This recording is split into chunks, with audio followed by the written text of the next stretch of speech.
네, 여러분 이 새벽에 참 잘 오셨습니다. 오늘 우리 자녀들도 많이 나왔는데요.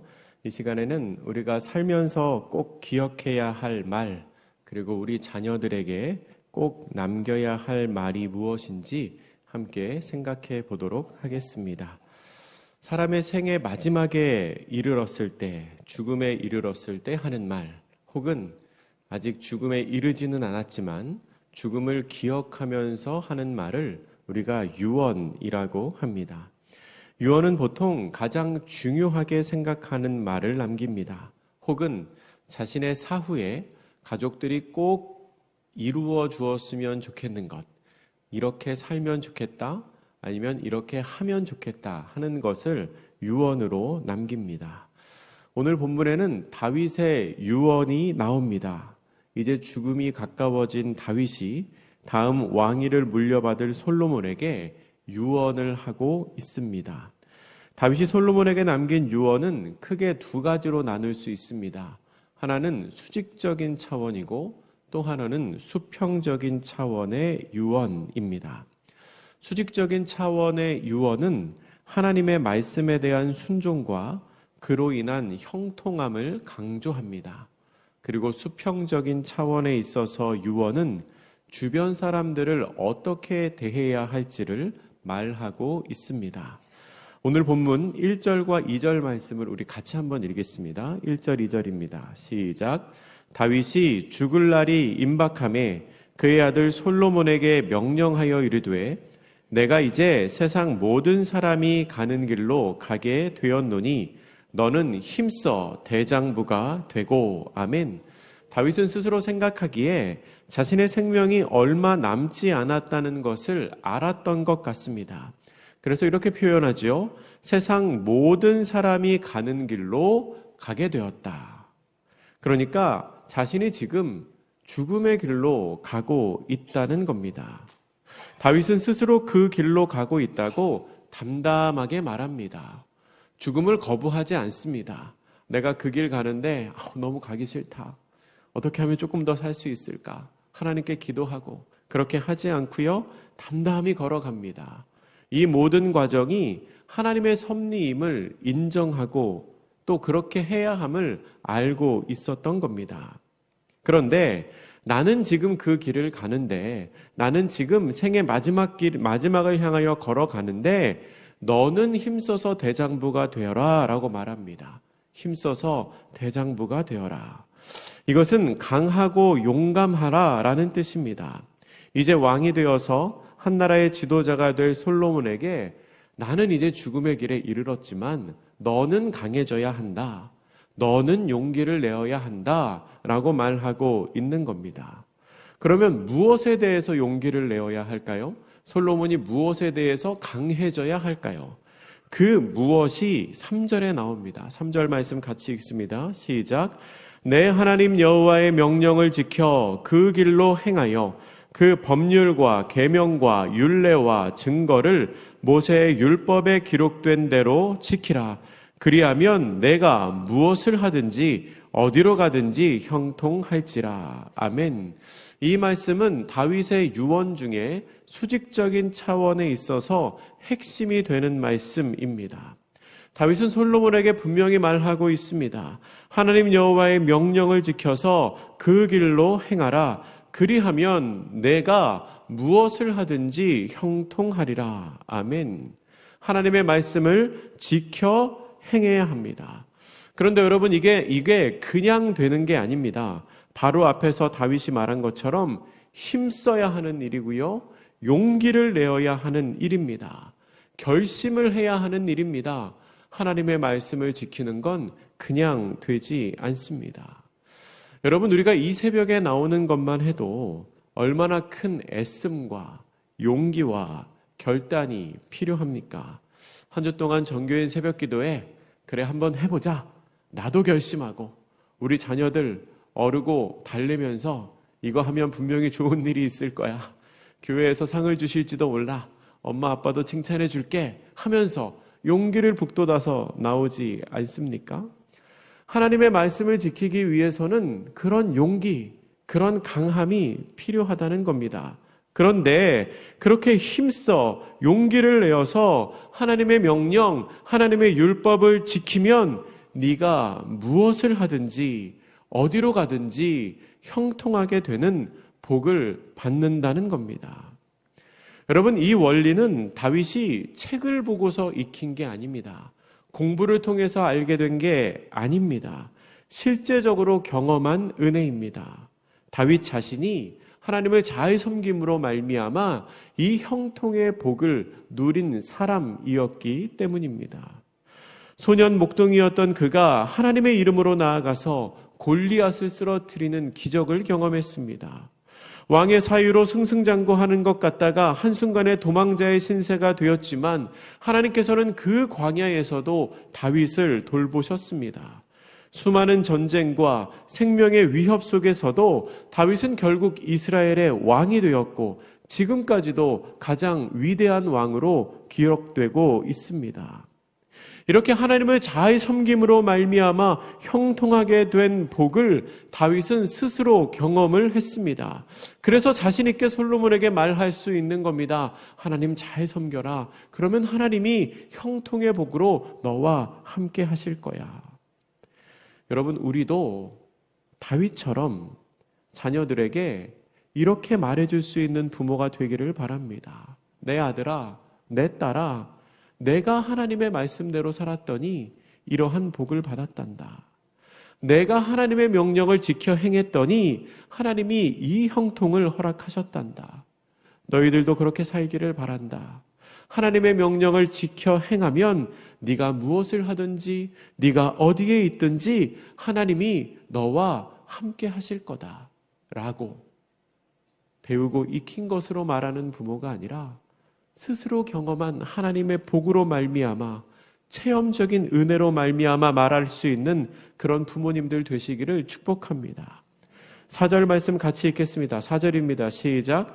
여호와께서 내 일에 대하여 말씀하시기를 만일 내 자손들이 그들의 길을 삼가 마음을 다하고 성품을 다하여 진실이 내 앞에서 행하면 이스라엘 왕위에 오를 사람이 내게서 끊어지지 아니하리라 하신 말씀을 확실히 이루게 하시리라. 아멘.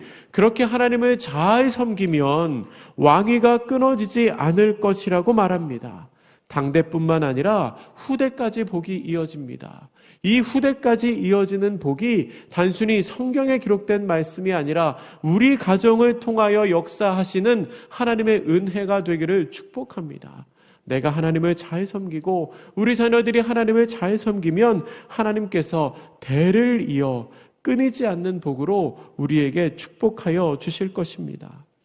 5절 이하의 말씀은 다윗 유언의 수평적인 차원의 말씀입니다. 주변 사람들을 어떻게 대해야 하는가에 대한 말씀이지요.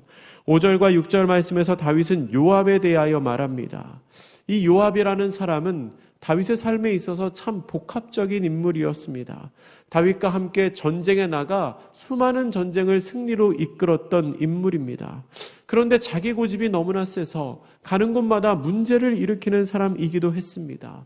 게다가 얼마 전에는 아도니아 편에 서서 반역을 꾀하기도 했지요.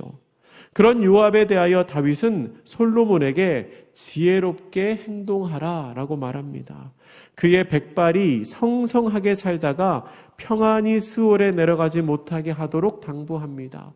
여기에서 말하는 평안은 히브리어로 샬롬입니다. 샬롬이 그의 삶에 없도록 해라. 이게 다윗의 유언이었습니다. 7절에서는 바르실레에 관한 이야기를 합니다. 다윗은 길르앗 사람인 바르실레에게는 자비를 베풀어라. 히브리어 말로 헤세드가 있도록 하라 라고 말합니다. 그래서 왕의 상에서 함께 먹는 식구가 되게 할 것을 부탁하지요. 왜냐하면 압살롬의 반역으로 말미암아 다윗이 피신할 때 이 바르실레라는 사람이 다윗을 선대하였기 때문입니다. 그리고 8절과 9절 말씀에서는 시므이에 관한 이야기를 합니다. 시므이는 죄 없는 사람으로 여기지 말고 지혜롭게 행동하되 그의 백발에 피를 묻혀 스올로 내려가게 할 것을 당부합니다. 시므이에게는 조금 더 엄격하게 이야기를 하지요. 다윗이 압살롬의 반역을 피하여 도망할 때에 이 시므이라는 사람이 다윗을 굉장히 많이 비난했습니다. 그런데 그 비난 때문만이 아니라 이 시므이는 장차 솔로몬을 위협할 수도 있는 사람이었기에 그에 대하여는 엄중히 대하라고 다윗이 말하고 있습니다. 이 수평적인 차원에서의 다윗의 유언은 얼핏 보면 다윗이 좀 쪼잔해 보이기도 합니다. 다윗이 좀 뒤끝이 많은 사람처럼 보이기도 합니다. 왜냐하면 앞에서는 용서해 준 것처럼 말했는데 뒤에서는 사실 아닌 것처럼 보이기 때문입니다. 그래서 우리는 이 유언의 의미를 잘 살펴야 하는데요. 여러분, 이것은 다윗이 단순히 개인적인 감정에 의해서 그렇게 유언을 한 것은 아니었습니다. 이 수평적인 차원에서 다윗의 유언은 먼저는 상과 벌을 분명히 하라는 의미가 있었습니다. 이것은 왕이 꼭 갖추어야 할 덕목이었습니다. 그러니까 주변 사람들에 관한 이야기를 하면서 왕은 상과 벌을 잘 공평하게 나누어 주어야 한다. 사람을 잘 다스려야 한다라는 메시지를 준 것입니다. 그리고 둘째로 다윗은 그 다음 왕인 솔로몬이 평안하게 통치를 할 수 있도록 그렇게 유언을 했습니다. 다윗은 솔로몬이 아도니아와의 권력 투쟁에서 스스로의 카리스마로 왕의 자리에 오르지 않았다는 것을 알고 있었습니다. 어제 새벽에도 담임 목사님 말씀하셨지요. 솔로몬은 자신이 왕이 될 때 스스로 뭔가 한 게 없습니다. 주변 사람들이 도왔지요. 그리고 하나님의 은혜로 왕이 되었습니다. 다윗은 어떻게 보면 스스로의 카리스마로 왕이 된 사람인데, 스스로 일구어낸 전쟁의 승리로 왕이 된 사람인데 솔로몬은 그렇지 않았거든요.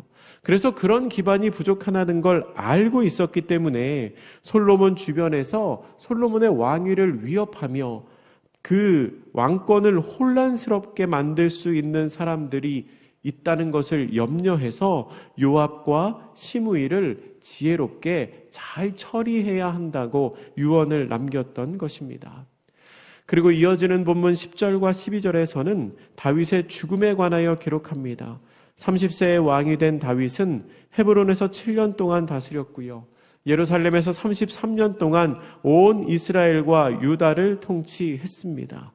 그리고 하나님께서 정하신 때가 되어 다윗이 죽은 후에 솔로몬이 정식으로 왕위에 오르고 그가 왕이 되었을 때 이스라엘은 매우 견고했다고 성경은 증거하고 있습니다. 우리 마지막으로 다윗의 유언에 대해서 다시 한번 생각해 보려고 합니다. 삶의 마지막에 다윗이 솔로몬에게 유언을 남기는데 그 유언은 두 가지로 정리할 수 있다고 말씀드렸습니다.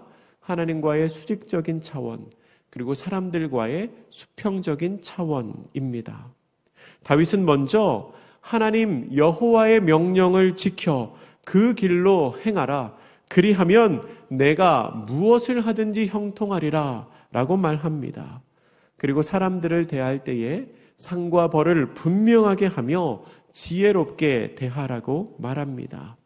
이것이 다윗이 솔로몬에게 유언으로 남긴 삶을 형통하게 살아가는 방법이었습니다. 그런데 다윗이 강조하는 이 두 가지를 예수님께서도 똑같이 말씀하셨습니다. 한 율법사가 예수님을 시험하기 위하여 물었습니다. 선생님, 율법 중에 어떤 계명이 가장 큽니까? 여러분, 이것은 예수님을 시험에 빠뜨리기 위한 질문이었습니다. 예수님께서 율법 중에 한 가지를 들어서 말씀하시면 그는 이렇게 말하며 꼬투리를 잡았을 겁니다. 그러면 다른 건 안 중요합니까? 다 하나님의 말씀인데 다른 말씀은 안 중요하다는 겁니까? 라고 꼬투리 잡았을지 모르겠습니다. 근데 그의 질문에 대하여 예수님께서는 이렇게 말씀하십니다. 내 마음을 다하고 목숨을 다하고 뜻을 다하여 내 하나님 여호와를 사랑하라. 둘째도 그와 같으니 내 이웃을 내 자신과 같이 사랑하라. 예수님께서는 지금 하나님 사랑 그리고 이웃 사랑이 가장 중요한 율법이라고 말씀하고 계신 겁니다. 모든 율법이 이 안에 다 들어가 있다는 겁니다. 사실 이 두 가지 말씀에 십계명의 전체 내용이 압축되어 있습니다. 십계명의 제1계명부터 4계명까지가 하나님을 사랑하라 라는 말로 요약됩니다. 우리는 하나님을 사랑하기에 다른 신을 섬기지 않습니다. 하나님을 사랑하기에 우상을 만들지 않습니다. 그리고 하나님의 이름을 망령되게 부르지 않습니다. 그리고 하나님을 사랑하기에 안식일, 주일을 지킵니다. 그리고 십계명 5계명부터 10번째 계명까지가 이웃을 사랑하라 라는 말로 요약됩니다. 이웃을 사랑하기에 가장 가까운 이웃인 내 부모를 공경합니다.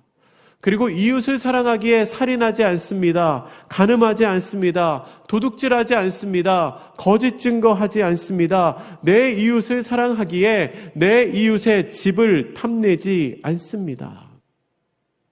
예수님께서도 그리고 다윗도 이 수직적이고 수평적인 사랑을 강조합니다. 여러분, 이 사랑은 우리의 삶에서도 그대로 이루어져야 합니다. 우리가 하나님을 사랑하며 잘 섬기는 것, 우리 삶의 가장 중요한 가치입니다. 또한 이웃을 사랑으로 대하며 돌보는 것, 우리가 잊어서는 안 되는 일입니다. 이 두 가지가 우리 삶과 우리 신앙생활의 기준이 되어야 합니다. 이것이 우리 삶의 기준이 되었을 때 우리는 하나님께서 예비하신 형통의 삶을 경험할 수 있습니다. 먼저 하나님을 사랑하고 하나님의 말씀을 지켜 행함으로 말미암아 하나님의 형통을 경험하시기를 축복합니다. 여러분, 이것은 결단과 용기가 필요한 일입니다. 하지만 우리가 이 새벽에 일어나겠다고 결단한 것처럼 우리는 할 수 있습니다. 마음 먹으면 하나님 사랑할 수 있습니다. 또한 이웃을 사랑하고 이웃을 지혜롭게 대함으로 내가 만나는 모든 사람에게 내가 먼저 좋은 사람 되시기를 축복합니다.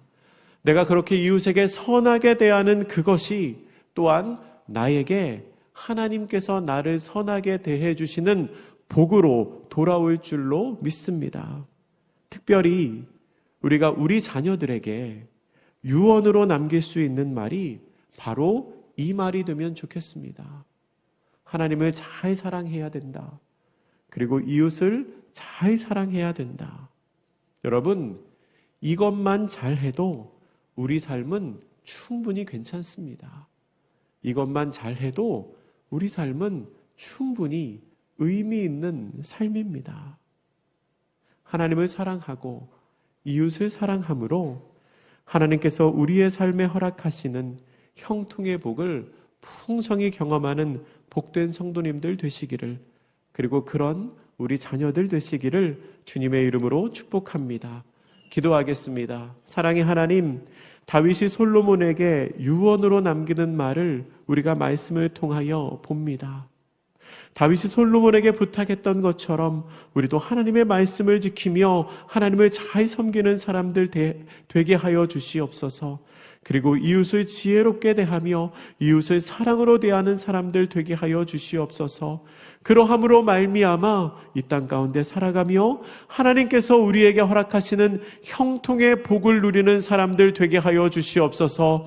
오늘 하루도 하나님을 사랑하고 이웃을 사랑하는 우리가 되게 하시고 우리 자녀들 되게 하여 주시옵소서. 감사드리며 축복하며 예수님의 이름으로 기도드립니다. 아멘.